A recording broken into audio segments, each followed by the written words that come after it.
story. Here's what I'm trying to ask you.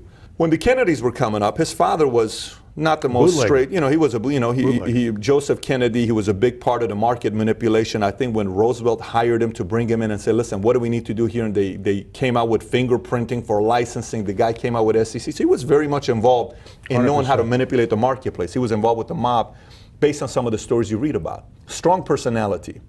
So then you read and say, well, the mob helped Kennedy get elected.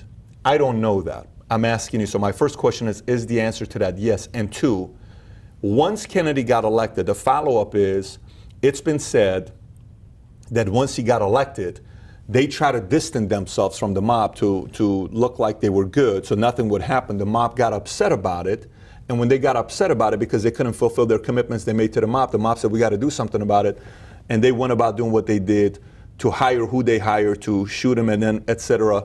When he walked off, the mob killed him. Now, this is some of the stories. Obviously, a lot of this is conspiracy. But one of the best conspiracies to read about is Kennedy. People are so fascinated by it. Having said that, what do you know about the JFK situation there? Well, understand, my father is through that whole era, and many of the guys that I knew were through that whole era. So all I ever heard, and that I know to be true, okay, and there's no upside in me saying this. I'm not writing a book about it, nothing. But there's no question that Joe Kennedy was involved with it. He was a bootlegger. There's no question. No question. Okay. And I know for a fact that somebody wanted to kill Joe Kennedy during those times because I heard that he was robbing money, wasn't doing the right thing, and his life was spared. Okay? This is 40s? This is 30s? This is in the 40s, 50s, okay. During that era. Got it. He was a bootlegger. You're not a bootlegger unless you're dealing with us guys. That's it. Okay, no question also, okay, that through his father, John Kennedy we wanted him in the White House, and he was a connection as far as we were concerned. So yes, through Chicago, through Louisiana, they did help him get elected. They did help him get elected. Union votes and so on. You and know so about this. I know this for a fact. Okay, got it. And now, the government's never going to want anybody to know this. They're going to call me a liar and all that kind of stuff, but that's the truth, Patrick.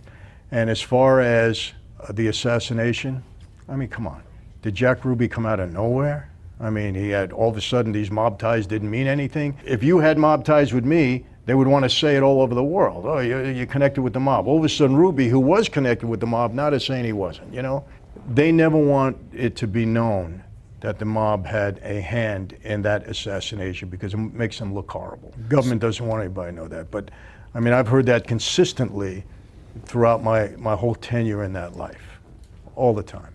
Giancana in Chicago and so when he got killed, you're saying the assassination is linked back to the mob? Yes. Now, again, it's been said, it's not true, he's a liar. I have no upside in saying this, other than this is what I know to be true throughout my whole time in that life. I heard it from my father, I heard it from everybody that I know that was in that era.